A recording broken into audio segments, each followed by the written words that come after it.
It was the last Saturday of September when I woke up before dawn, geared up in camouflage, and stepped outside with my compound bow slung over my shoulder. The air was crisp, the kind that whispers of early autumn. I had been looking forward to this weekend for months, the opening of deer hunting season. The woods behind my cabin stretched for miles, for as long as I could remember. I had hunted there. I lived just outside a small gated community managed by one of those dreaded HOA's homeowners associations. They're good for maintaining lawns, bad for freedom. I'm not officially part of the HOA since my property borders the community, but doesn't fall under its jurisdiction. Still, that never stopped them from trying to boss me around. That morning, as I knelt silently under a pine tree with my breath held and my heart sinking with the forest, I didn't expect trouble.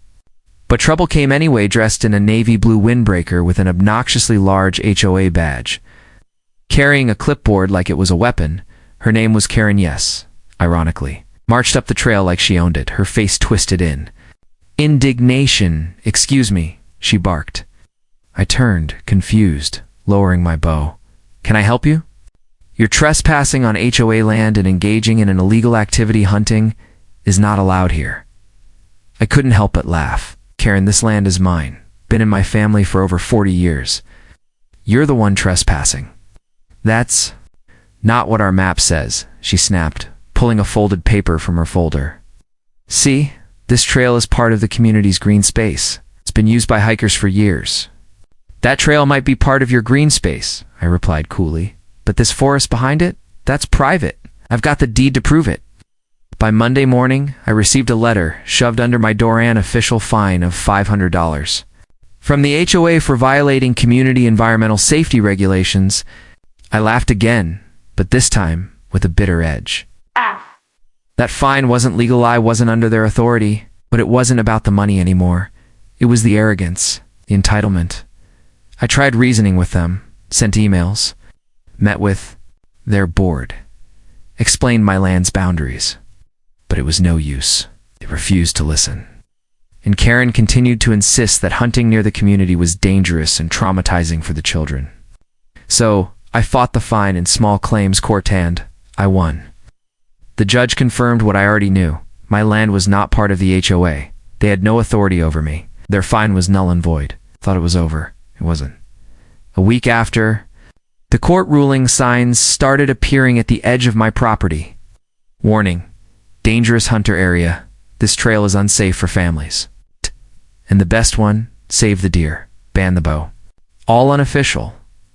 All placed there by HOA members. They made Facebook posts, started a petition, and Karen, she doubled down, accusing me online of endangering the peaceful balance of the community. But then, something interesting happened. I got a call from an old friend, Charlie, who worked in local real estate. "Hey," he said, "I know you've had trouble with the HOA. You might want to come see something." I met him at the town office. There spread on the table was a property map. "You see this?" He pointed at a large shaded section. "This parcel of forest land? The one with all the hiking trails the community uses?" "Yeah."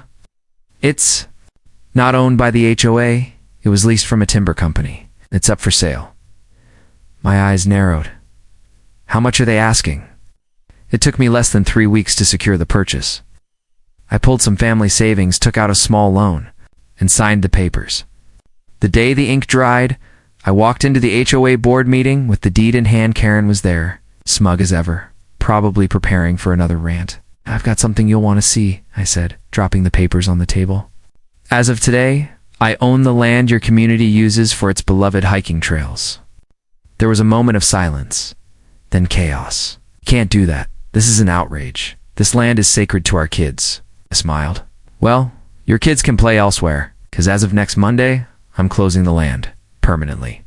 "But we've been using it for years," Karen cried. "It's part of our lifestyle, and you've been finding me illegally, trespassing, slandering me online, and harassing me with signs." I said calmly, "Now you can find a new place too. Hike." The room was stunned.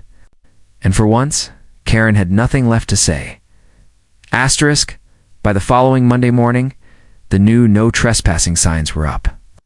I had them custom-made bold red letters on reflective metal plates, installed every 50 feet along the forest boundary, and right below each one, a second sign read, "Private property. Entry without permission will be prosecuted." It didn't take long for the HOA to notice. By noon, my phone was buzzing with calls I had no intention of answering. And when I stepped outside to inspect the fence line, I had hired a crew to start building. There she was, current arms crossed, lips pursed, flanked by 2 other board members like an angry triangle of entitlement. "You can't do this," she said, without even pretending to be polite. "Oh, but I already did," I replied, nodding toward the posted signs. "You've blocked off access to one of the community's most cherished natural spaces. Generations of children grew up hiking those trails, and I grew up hunting." "In those woods," I said sharply. "That didn't seem to matter when you fined me for doing something on my own land." "You're being vindictive," she hissed. "No," I said, looking her straight in the eye. "I'm being fair. You all made me the enemy, so I'm simply acting like one now." They tried to rally the community. Facebook pages were flooded with emotional posts, old photos of families hiking, kids building forts, weekend yoga sessions under the trees. But what they didn't post were the signs they illegally planted on my land. The lies they spread about me. The fact that they had fined a man for doing something completely legal on property he owned. The real story was less dramatic, but less convenient too. Then came the petition this time, not just online, but a printed one. Dozens of signatures. Submitted to the town council with a formal request. The land should be designated public recreational space. But there was one problem: I owned it. At the town meeting, I stood calmly while Karen made her speech, complete with tears, quoting emotional pleas from residents and children. "This isn't just about land," she said dramatically. "It's about community. It's about protecting a lifestyle." Ow. When it was my turn, I walked up to the podium and laid out my case. "I understand your love for the woods," I said. "I love them too. That's why I bought them, to preserve them. But what I won't allow is people using them while attacking me in court, online, and in public meetings. You don't get both. You don't get to fine me 1 month and beg me for access the next." Silence. Even the mayor looked uncomfortable. "This isn't revenge," I continued. "This is a reminder that actions have consequences. And maybe next time, instead of going after someone with a clipboard and a keyboard, you knock on a door and start a conversation." The council voted 5-2 in my favor. My property, my rules. After that, the narrative shifted. People started realizing what the HOA had done. Not everyone agreed with me, but some of the quieter residents started speaking up. I didn't. "Sign the petition," one man told me outside the grocery store. "I thought it was wrong what they did to you." Another woman emailed me, apologizing for not standing up during the drama. "Just wanted peace," she wrote. "We've lost a beautiful part of our lives because of Karen's pride. But it wasn't about punishing the innocent. I'm not that cruel. I had a plan." 2 months later, just as the leaves began to fall and the trails began to fade into memory, I posted a notice at the community gate. Private forest tours starting spring 2026, guided hikes, nature walks, and youth archery lessons. Available for families by appointment. Exclusive discounts for 9 HOA-affiliated residents. Word spread fast. By cutting out the HOA and going direct to the people, I reconnected with the community in my terms. I hired a young local biologist to lead wildlife tours, set up a booking system, and even partnered with a small survival school to offer outdoor skills classes. But the HOA, they were banned. A clause in my usage policy read clearly: any individual or a group affiliated with the XYZ Homeowners Association is prohibited from accessing the forest grounds. Karen tried once more to challenge it in court. She lost. Again. Eventually, she stepped down from the HOA board, replaced by someone far more level-headed. And funny enough, a few months later, that new president reached out. "Would you ever consider reopening the trails to everyone under a new agreement?"